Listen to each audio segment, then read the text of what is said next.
Meus irmãos, a paz do Senhor, um bom dia a todos.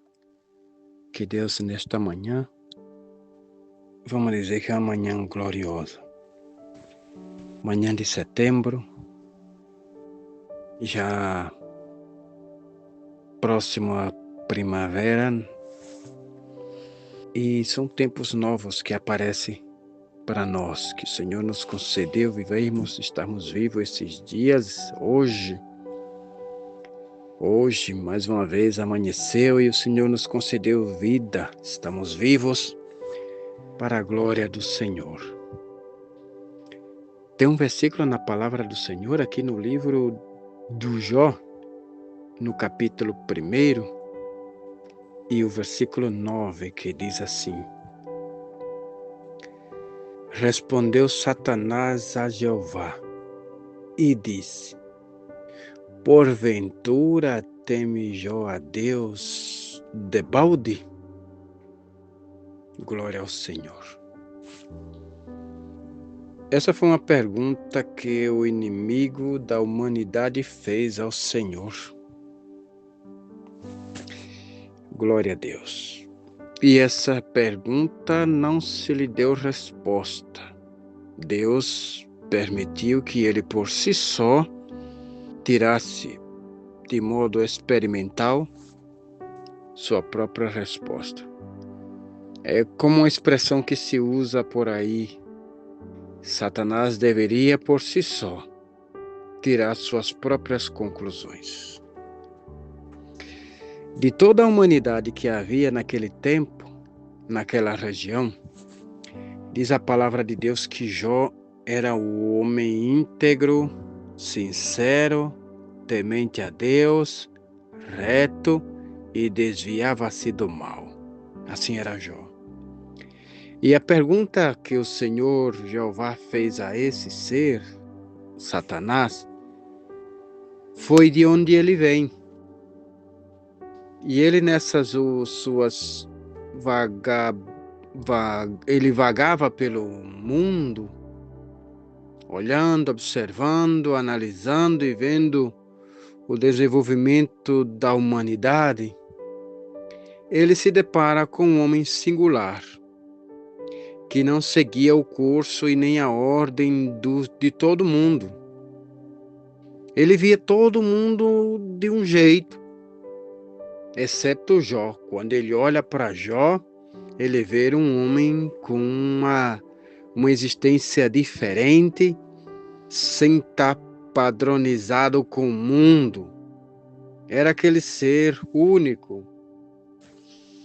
Entendeu? Jó era um homem que não era passivo de transformações, de influência, e no ambiente nem a sociedade lhe afetava ele. Ele já tinha por si só formado seu conceito existencial. Seus valores, suas metas, seus projetos. Ele já sabia de modo consciente o que ele queria, o que ele era e o que ele deveria fazer. Essas atitudes inquietou e perturbou Satanás. Isso mesmo. Lhe perturbou, inquietou a estrutura e o conhecimento e a própria existência desse ser antagônico a Deus e a nós, os humanos. Satanás se inquietou, se perturbou de modo constante, de tal modo que teve que ir a Deus para inquirir, perguntar e ver o que está acontecendo, porque ou ele era doente, ou ele era um ser diferente, porque alguma causa ou coisa tinha que Jó não seguia o curso do mundo. E aí ele vem e propõe a Deus um diálogo e, que sabe, até uma aposta. Aí ele diz: olha, vê esse homem, toda a humanidade que eu observei, aqui conjecturando-me, toda a humanidade que eu já observei, Deus, dizia supostamente Satanás, essa gente te serve para conseguir alguma coisa. São adoradores intencionalistas. Eles te servem na intenção de que, te servindo, te louvando, te adorando, seguindo os teus caminhos, sempre com uma causa, um motivo que está por trás. Essa é a primeira classe de pessoas que eu vejo neste mundo. Possivelmente poderia dizer Satanás. Eu conheço esses que te servem, te adoram, com segundas intenções de que esse Senhor só estão te servindo porque o Senhor pode lhes abençoar, chamado intencionalistas, que têm uma intenção de te servir com uma outra causa. Também tem o outro lado da humanidade, Senhor, dizia o inimigo, supostamente, que não só te adora com a intenção de receber algo, mas como já receberam algo de ti, eles têm causa e motivos de sobra para te servir, porque têm suas vidas folgadas, têm suas vidas abastadas, gozam de perfeita saúde e te servem. Porém, Jó, eu não enquadro em nenhum desses dois, o inimigo poderia supor e imaginar. Não sei se ele te serve porque o Senhor já lhe deu, ou não sei se ele te serve porque o Senhor está para dar. Aí Deus dizendo assim, Satanás, anda, toca nele, toca em tudo que ele tem e vê se assim é. A conclusão de tudo, meus irmãos, é que Satanás saiu já empiricamente com a resposta pela qual ele veio. De modo desenganado, ele sabia que Jó não servia a Deus de modo intencionalista, querendo receber algo, nem servia a Deus de modo consequente, porque já recebeu algo. Mas bem, ele serve a Deus, porque não tem nada. É o próprio Satanás quem diz, porventura, versículo 9, porventura teme Jó a Deus inutilmente? Servir a Deus de modo inútil. Sim, de modo inútil e niilista, vazio, sem fundamentos materiais, sem bens desta vida. Servir a Deus sem ter causas secundárias como saúde, dinheiro, carro, bens materiais.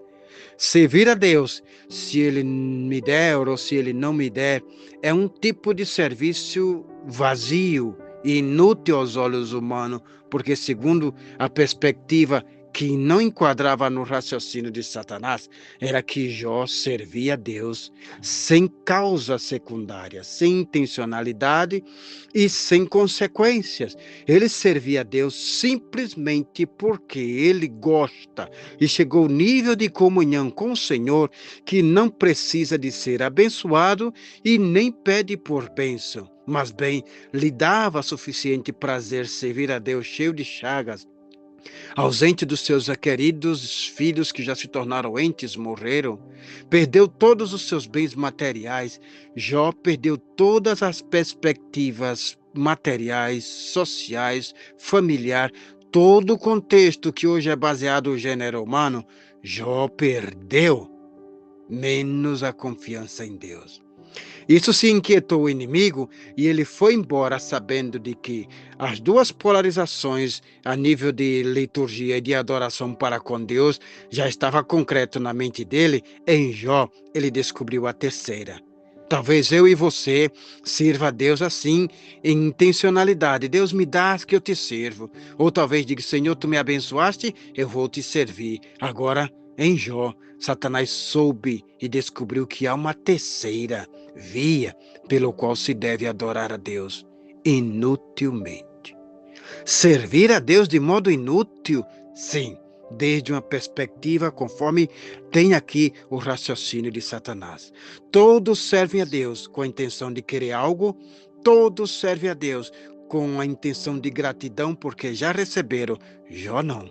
Jó serve a Deus não somente com a intenção de não querer nada e nem agradecer, mas simplesmente porque Deus tirou, acabou, destruiu com tudo que é gênero humano com Jó. Deixou ele só com o couro e os ossos e as chagas. E mesmo assim, esse homem descobriu prazer intenso de louvar ao Senhor, de agradecer a Deus e dizer profundamente, Ele me deu, Ele tomou, bendito seja o nome do Senhor. Eu sei que o meu Redentor vive e que por fim se levantará sobre a terra. Amém, meu querido? Se você está passando por algo, por luta, enquadra-te nessa terceira via. Deus vai te honrar, mas não queira receber nada. Não diga, ai, Senhor, não vou te adorar nem nada, porque o Senhor não me deu. Fique na mesma condição de Jó. Sirva a Deus de modo debalde, sem intenções, e Deus vai, de fato, por Ele mesmo, te abençoar. Senhor, eu te agradeço por este momento, Senhor. Abençoa os teus servos agora, nesta manhã, Senhor, e derrama bênção e graça sobre todos nós. Senhor, dá-nos um fim de semana na tua presença, se servindo em tua casa, e que o Senhor faça as maravilhas. Te agradeço, Senhor, em nome de Jesus. Amém.